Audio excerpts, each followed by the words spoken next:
আসসালামু আলাইকুম রহমতুল্লাহ। ভারত থেকে একের পর এক বাংলাদেশিদের জন্য সুখবর আসছে। বলছিলাম যে 4 বছরের নিষেধাজ্ঞা কাটিয়ে ভারত বাংলাদেশে গম রপ্তানি করছে।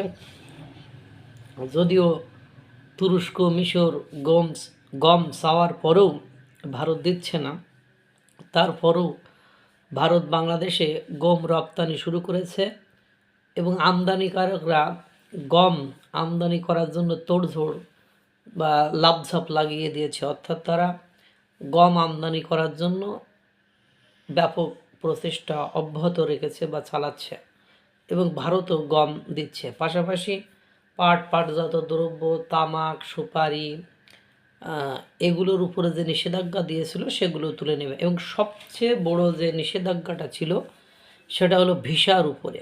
এই ভিসা জটিলতার কারণে বাংলাদেশের রোগীদেরকে ব্যাপক ব্যাপক বিড়ম্বনার ভেতরে পড়তে হয়েছিল। যখন বাংলাদেশের অধিকাংশ মানুষ খুব সস্তায় ভারতে যে চিকিৎসা সেবা নিয়ে আবার চলে আসতে পারত, সেই জায়গাটিতে ইমার্জেন্সি রোগী ব্যতীত নর্মাল আগে যেমন চিকিৎসার পেটের ব্যথার চিকিৎসা মানে জ্বরের চিকিৎসা করার জন্য মানুষ ভারতে যেতে পারত, এত সুযোগ সুবিধা দেওয়া ছিল। বেনাপোল বন্দর দিয়ে প্রতিদিন প্রায় 30-35 হাজার লোক আসা যাওয়া করতো। সেটি এখন মনে হয় 300 থেকে 400-তে চলে এসেছিল অন্তর্বর্তীকালীন সরকার অর্থাৎ ডক্টর ইউনূস সরকারের আমলে। সিলেটে একটি অনুষ্ঠানে সিলেটের ভারতের হাই কমিশন যিনি আছেন বা তিনি বলেছেন, অনিরুদ্ধ দাস তিনি বলেছেন যে খুব দ্রুত বা অল্প সময়ের ভেতরেই ভারতের যে ভিসা নিষেধাজ্ঞা ছিল, যে চিকিৎসক ব্যতীত অন্যদের পর্যটন ভ্রমণকারী বা ব্যবসায়ীদের জন্য যে রেস্ট্রিকশন, যে বাধা বিপত্তিটা ছিল, সেটা খুব দ্রুত সময়ের মধ্যে অল্প সময়ের মধ্যে সেটা তুলে নেওয়া হবে। এটা one kind of positive sign. এটা আমরা বলতে পারি যে এটা খুব ভালো একটা লক্ষণ। কারণ ভারতের সাথে শত্রুতা বাংলাদেশের মানে এই বাংলাদেশকে চরম মূল্য দিতে হবে, চুকাতে হবে।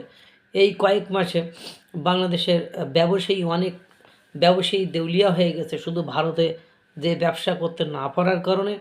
এই কয়েক মাসে অনেক অসুস্থ রোগী ব্যাপক সাফার করতে হয়েছে, ভোগান্তিতে ভুগতে হয়েছে শুধু ভারতে যে চিকিৎসা সেবা না নেওয়ার কারণে।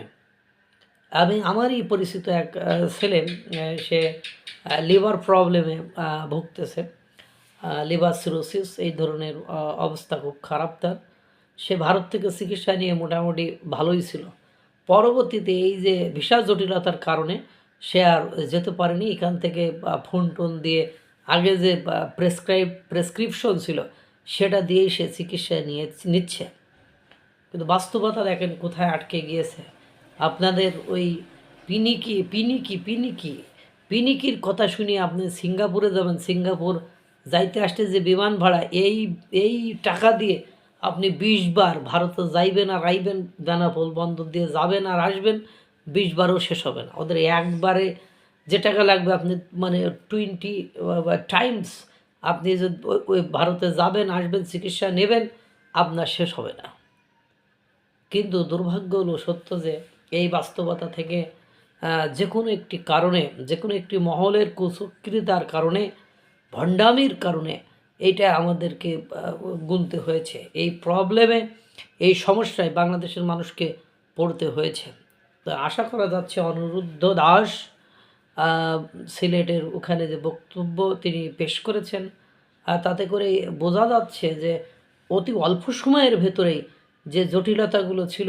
এবং আমরা জানি ভারত থেকে বারবার বলা হয়েছে নির্বাচিত সরকার ব্যতীত অন্তর্বর্তীকালীন সরকারের সাথে তারা সম্পর্ক ভালো করবে না, কারণ তারা বিশ্বের সবচেয়ে বড় গণতান্ত্রিক রাষ্ট্র। বিশ্বের সবচেয়ে বড় গণতান্ত্রিক রাষ্ট্র অগণতান্ত্রিক কোনো রাষ্ট্রের সাথে সম্পর্ক বিল্ড আপ করতে পারে না। এটা আপনারা জানেন। এই যে এস জয়শঙ্কর এসেছিলেন, তারেক রহমানের সাথে কথা বলে চলে গেছেন। সরকারের কোনো মহল, কোনো গোষ্ঠী, কোনো উপদেষ্টার সাথে কিন্তু তিনি বসেন নাই। এটাই বাস্তবতা। এখন যেহেতু নির্বাচিত সরকার এসেছে, সেই নির্বাচিত সরকারের সাথে বিশ্বের সবচেয়ে বড় গণতান্ত্রিক রাষ্ট্রের প্রধানমন্ত্রী নরেন্দ্র মোদীর কথা হয়েছে। তারপর থেকেই দেখলাম সব কিছুতে একটা স্বাভাবিক ভাবমূর্তি ফেরত এসেছে বা ফেরত আসতেছে। আল্লাহ তাআলা সকলকে ভালো রাখুক, সুস্থ রাখুক। আসসালামু আলাইকুম ওয়া রাহমাতুল্লাহ।